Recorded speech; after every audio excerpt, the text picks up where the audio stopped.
This is a production of Kapi'olani Community College. Aloha and welcome to Kupuna Connections. This program is dedicated to Hawaii's seniors and their families. Your co-hosts for Kupuna Connections are Cullen Hayashida and David Nakamaejo.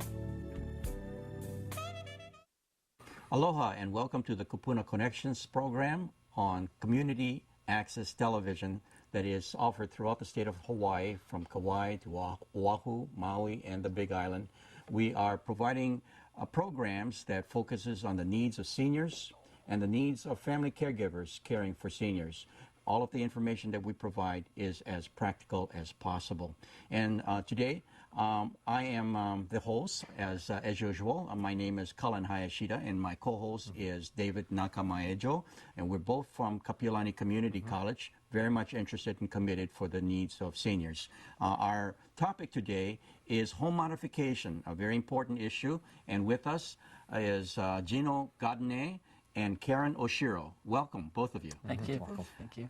Perhaps, Gino, you can start out with sharing a little bit about who you are and what do you do. Yeah, I'm Gino Godinez, and we have a company here in Hawaii, and we serve all the islands, and we provide a number of lifts, from vertical chair lifts to platform lifts to ramp systems. Okay. And Karen? Presently, I'm a lecturer at KCC in the Occupational Therapy Assistant Program. I've been practicing approximately 18 years in occupational therapy. I also have a private consulting firm. Actually, I knew Karen way back when we were both at Maluhia, a nursing home in Hawaii, and she was in one of the programs providing occupational therapy. So we've crossed paths more than once. So anyway, our topic is on home modification, and of course, this is, I think, in keeping with the fact that more and more we've got more seniors and more people that need to remain at home. People prefer remaining at home, actually. But we need to do things to the house because it's not built for our disabled parents. So this whole issue, of course, is very important. Now, both of you are, well, Karen is in occupational therapy. What is occupational therapy anyway? Well, basically, occupational therapy provides skilled treatment or activities to improve function and independence. And today we're talking about home safety. Thereby, we try to do education, caregiver training, and recommendation of equipment. I see. Well, we've had people talk about, physical therapy, and now we've got occupational therapy. So sometimes the people, community is a little confused, about what these things mean. Yeah. So, but I guess we're going to be talking about it in relationship to home modifications, I guess, right, today? Yes. Okay. So maybe, perhaps you can tell us some things about maybe why is, and what is home modification? Yeah. Well, basically, you can do a variety of things such as low-tech or high-tech, adapting the home for fall prevention. Also, we want to conserve energy by having things close together, techniques and strategies. And in OT, what we try to do is instruct clients and caregivers how to work in what we call work simplification, working safe, and not take too much energy. So when you say low tech, I mean, is there a high tech? Yeah. Today we're going to show you some examples. Okay. Oh, both low tech and high tech. So what are other examples of low tech? In home safety, did you want to show the pictures now? Well, I think we can go to that at a later point. Oh, okay. Yeah. Okay. But going back to this whole discussion on saving energy, Right. that kind of intrigues me because we were just talking to, a physical therapist about exercise and how important it is to move. Right. So now you're saying, are we saying don't move? Well, we want our seniors to exercise and move in a smart way by having things placed close, maybe using the counter level, not bending. A lot of our seniors are in wheelchair level, so it is quite difficult to maneuver themselves from place to place. Hopefully, we want to develop a kitchen that has low counters, you know, small things like using a lazy Susan, built-up handles, etc. Yeah, on utensils. All of these things should help to save energy by having it placed in one area. Like efficiency then, in a way. Exactly, yeah. I see, I see. Now, I'm disabled. Let's say I'm disabled. Yeah, maybe I've got arthritis or I've got a bad back, and I say, hey, you know, I need to have something done to my home. What do you guys do? I mean, is there like an assessment that you do or something? I mean, how do you do that? Right now, I do it privately, Okay. fee-for-service. Unfortunately, insurance doesn't always cover home safety evals. There are times when the doctor may make a recommendation and possibly get reimbursement, but it is rare, oftentimes. But what is it? I The mean, assessment? I mean, are there certain things that first, as a home safety assessment, you do this, and then you do this? Well, what are the different things that you do? A home safety evaluation is different from a home modification evaluation. Okay. A home safety can be done by an occupational therapist. It's basically a checklist to help the client check their homes as far as lighting, you know, measurements, you know, is the bathroom accessible? Are the doorways wide enough? Can they access the front door? Is it multiple steps versus level platforms? And this is how Gino can get involved. I see. You know, if they're not able to access their front entry or the bathrooms, then we need special equipment. To modify the home Right. to make it more accessible, I see. So you basically go through the home and you look for danger spots, or Right. you look for things that may have to be repaired or fixed so Right. that it's easier for them to maneuver and remain independent in the house, basically. Huh? And it could be simple things also, such as clutter, removing excess clutter, Right. trying to, you know, make sure that the cords are not in the way of a person in wheelchair level or walker level. Yes. Taking away the rugs if they're loose. Right. So that would be the more low-tech, you know. Right. I've been to homes where they're called trail homes. I've been there too. Yeah.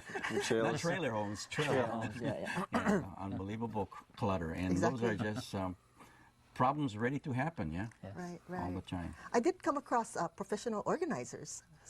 So, Professional right. organizers. They are available as far as helping someone take away clutter on a fee-for-service basis. Oh, is that right? Oh, interesting. I gotta get one. In fact, one of them is a former occupational therapist that has, you know, started her own business.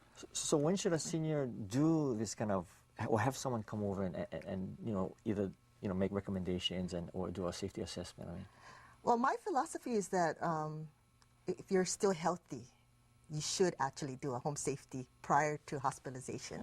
However, most of us will have one at the time where a parent is in the hospital, or it's unexpected that you need to rearrange your furniture, you know, clear out an extra bedroom. So that is a problem, you know, that you have to modify your home in a quick manner. Yeah. I see. I see. So when you do these things, I mean, is that supposed to result in some savings or? Exactly. There was a study done by some occupational therapy students in New York, and the cost is about $31,000 for someone in a nursing home on an average. That was statistics. However, they found that if you did modify your home, you were able to bring the cost down to about $14,000 a year. Somehow, you know, reducing falls, hospitalization, you know. so you're talking this 31,000 is an annual cost. Yeah, right. Without any modifications and, you know, education.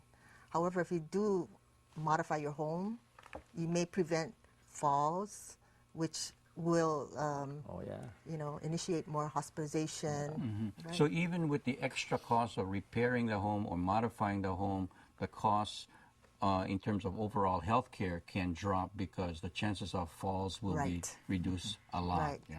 So you might want to look at the whole picture or long term, that you may be able to prevent future falls. Also, you might be able to live in your own home for a longer period of time. Oh yeah, aging place. Yeah. Right. You know, a lot of people don't even realize that one day in hospital right now will set you back, if you pay cash, about $3,500 Exactly. a day. A day. Yes. Yeah. Emergency room is about $1,000 a visit. You know? Right. I mean, so you know, this is chunk of change. Right. You know, big amounts of money. Yeah. Right. Yeah. So clearly, we need to prevent some of these things. Yeah. So if we talk about home safety, well, you know, we talked about home safety, but now you talk about modification. Right. There are all kinds, high tech, low tech now. Right. Yes. Right. What I'd like to show you are some samples, and Okay. if we could look at our PowerPoint. We got the transfer bench up there. Okay. A basic transfer bench is fairly inexpensive. Low tech. Low tech. Okay. Could probably run about $100 to $200 depending on a plastic versus padded. This is a good solution if you have a tub and you're not able to do a roll-in shower. Now, do you get a bench inside and outside, or just inside? It's both. Both. It is on the inside. It's about 2 inches shorter on the inside and extends on the outside of the tub, which allows a client to sit on the edge and swing their legs in. Oh, so you undress outside and you sort of just swing your leg in and you scoot over inside. Yeah. I see. Right. I see. Some clients don't like to put in grab bars because it might interfere or there's no structural backing. So we do teach a technique where you can sit and scoot That's this transfer bench. using the transfer bench. I see. I see. Now, if you got shower doors, Right. We try to remove them, Okay. okay, and put a shower curtain. Now, this is a roll-in shower, yeah? Right. This is a nice, ideal setting. If you can modify your home and take out the tub. But the important thing is that if you're in a rolling commode, you don't need to do additional transfers, which saves a step for the caregiver. Also, oftentimes, with a tub, I mean, some caregivers need to either get in close, which is difficult, where here they can actually be right next to the client and bathe them without, getting wet or... Wouldn't you have to practically go inside the roll-in shower with the client? You would, but it would be less difficult as far as bending. I Whereas see. a tub, you do a lot Yeah, of bending. bending, Yeah. trying to get the Yeah. lower extremities Right, and right. contort your Right, right. back, etc. Yeah. Yes, yes. Okay, okay. So now this might be quite expensive work, though, I guess, for your bathroom, It yeah? could, but if you cannot afford a roll-in shower, you would like to put in the grab bars and that handheld shower hose as low-tech I see, devices. I see. So this one you need a plumber or You would need plumber or and contractor. contractors to come in and actually tear out your existing, Right. bring in something new. Now we've got this bidet. Right. I know it's a little bit more expensive. However, there are people with severe arthritis, Parkinson's, that always need assistance. However, with the bidet, they can be independent, where they can do hygiene, by pressing a remote control button. Right, right. And that really alleviates the caregivers. They're becoming more popular now. They yeah? are, Yeah? they are. Compared to, and they're very, very common in Japan. Exactly. Yeah. Yeah. I think Compared to here. it is catching on here. Yeah. And I think the cost isn't half as bad as you think. How much do they cost anyway? I would say roughly about $500. However, you might be able to get something cheaper.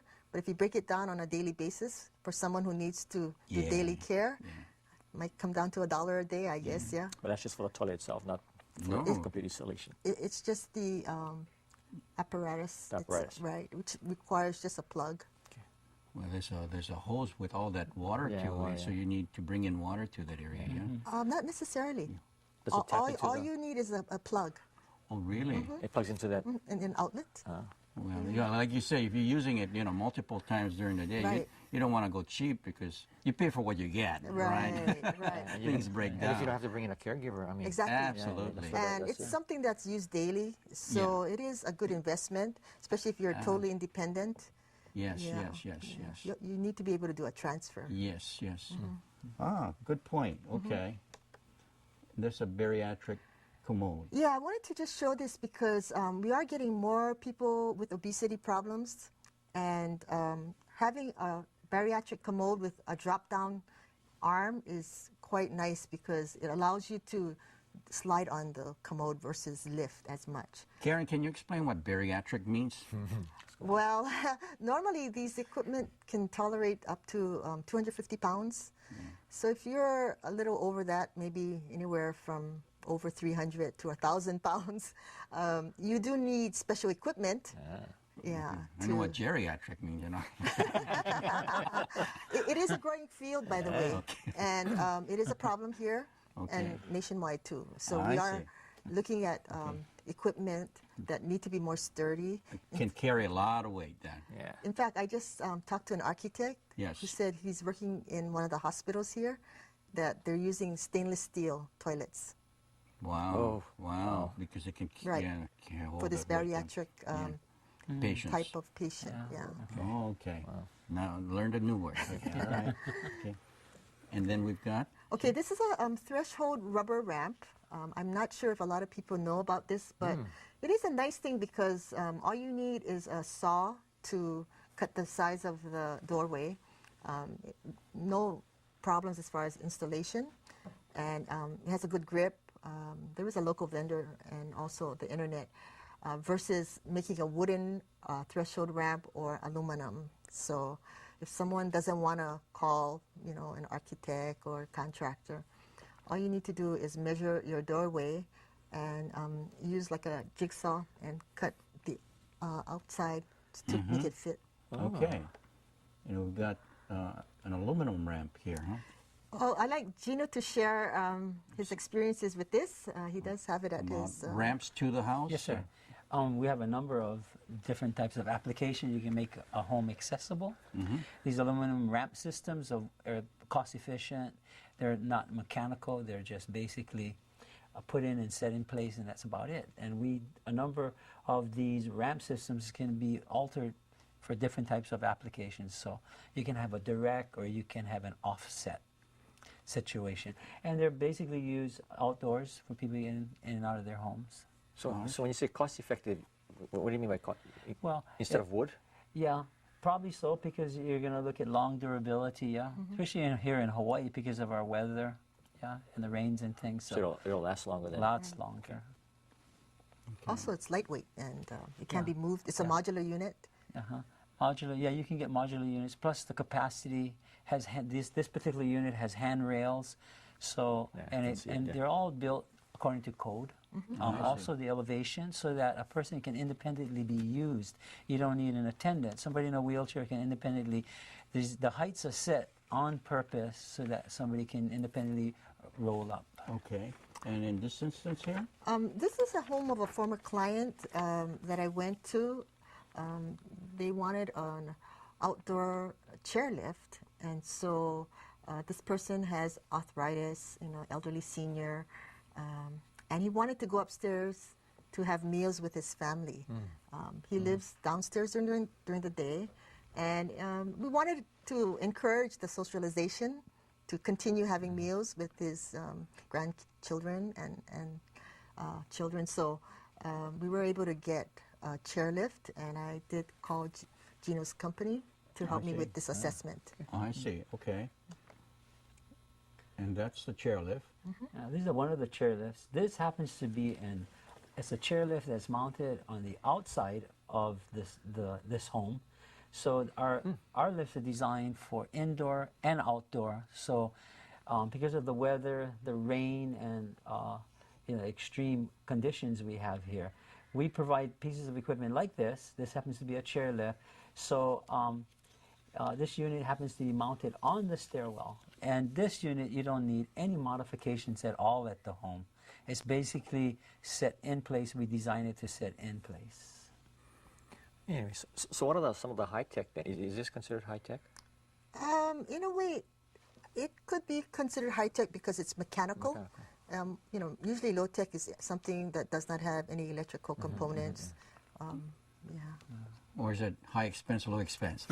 It's considered cost efficient. That's what I like to say in comparison to other pieces of equipment that could be. Because on a piece of equipment like this, there's no modifications you need to do. This unit is pretty much attached to the stairwell, and an electric cord is bring electric power. They're 110 volts, your normal plug-in, which is usually available somewhere. And no problems with, let's say, rain, electricity, None whatsoever. shock? This unit, all our units, everything that we put in, all runs on a DC low volt circuits. The main power is 110, but everything is stepped down. So everything a person handles to press a button or to turn a key is all low voltage. I see. So nobody gets electrocuted. I see. Okay. Safety is built in these things. Okay. And this is your indoor version, huh? Yeah, well, sometimes we have homes that have a different configuration of steps. As you can see this photograph, there's an intermediate landing and it's also turning. So we have the capabilities of putting these pieces of equipment in and accommodating these turns and stuff. So it makes it so that the user has the ability to have that freedom of getting in and out of their home. And especially our main concern is safety. We're trying to prevent people, helping people from falling down these stairs. So Right. these lifts actually provide this. And before, go back to the other one. So this one is very little modification. Very little modification at all. It's almost like the outdoor lift. It's just attached in there. You don't have to do any wall or stairwell configuration. No change, no construction at all. Okay. I see. Simple applications. Because this one is. Yeah. Now here we've got this vertical platform lift. Yes. And the other piece of equipment that we provide is, this happens to be a platform lift. It accommodates wheelchairs, it accommodates scooters, people in walkers. So it pretty much accommodates all types of mobility, people with different disabilities. This happens to be an outdoor, it almost gives you an impression that it's a glass elevator. People seem to design this in, and it takes people from a first level to a second level. And as you can see, it gives that appearance of classy appearance, and some people like that. Is that outdoors or indoors? I mean This happens to be an outdoor application, but the people are actually indoors. So Okay. this is also another type of. We have two lifts there. The one on the right is an outdoor application here in Kaimiki'i, and this piece of equipment is designed to accommodate also wheelchairs and scooters and things. And it's also an inclined platform lift. The unit that's just on the left of that is also, it's probably a step down. As you know, there is no enclosure panels around it. It's basically a vertical platform lift that does the same thing. So you can have a variety of applications doing the same thing, as you can see. So, and depending on the types of applications, we'll supply a certain kind of lift. So the one on the left has what the platform has the power supply underneath, and it sort of just pushes up. Yeah. So you have to dig down to No, create we don't do any digging. Some of these lifts are they sit right on a concrete, flat pad, and the unit is attached to that. And we provide a ramp. The unit on the left has got a ramp on it, so you just roll right up on it, and it goes straight up. And some of these units, they're ball screw drive, the mechanics are, and some of them is hydraulics. Hydraulics is becoming a very popular application. Okay. So this one here? It's an indoor model. Okay. And this unit was designed for indoors. Okay. Same thing, but Same it's thing, vertical indoor. platform lift, yeah. Now, these things cost a lot of money, of course, but it's sometimes reimbursable and sometimes not, I guess, huh? Yes. Unfortunately, most of them is not reimbursable. Medicare, basically, medical necessity will take care of a wheelchair and walker. Other than that, mostly everything is either funded through an agency or sometimes Medicaid. It depends. I think Gino had some experiences with that. Yeah, it all depends. You have certain agencies, the military, and some agencies will provide a number of cost-efficient ways to do these things, and sometimes the full cost. It all depends. So where can they get the vendor? I mean, where do you find these vendors? Well, it's going to be either in the Yellow Pages, sometimes the internet, or you could go to American Savings and have the senior book. Yeah, under. it's called the Senior Information and Assistance Handbook. Okay. Right? Okay. So, so Yellow Pages and internet under medical Equipment. Medical equipment would be a good place Right, to go to. right. Okay. Okay. One last tip for our viewers. Well, my feeling is that prevention and education is the key as far as preventing caregiver stress.